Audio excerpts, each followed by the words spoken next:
methods of sterilization part 3. So in moist heat sterilization, next we have at a temperature of 100 degrees Celsius, which includes boiling. It is done for 10 to 30 minutes. It may kill all the vegetative form, but the spore forms may still survive.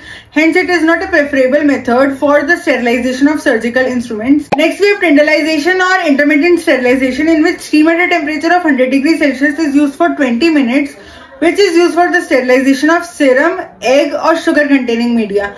Now it works on the principle that first exposure will kill all the vegetative form, and in the interval between the subsequent heating, all the spores will get converted into vegetative form and will be killed on the next heating. Now at a temperature above 100 degrees Celsius, the most used method is autoclave, which works at a temperature of 121 degrees Celsius for 15 minutes at 15 lbs.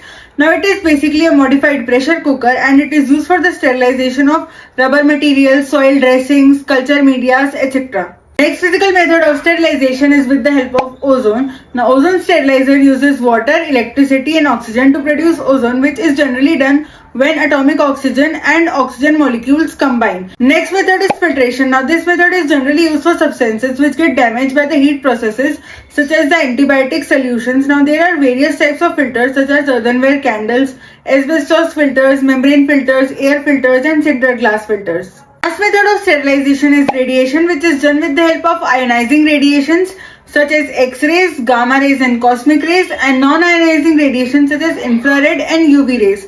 Now ionizing radiations work by damaging the DNA, and non-ionizing radiations work by damaging the DNA replication process and denaturation of bacterial protein. If you like such videos, then do follow my page.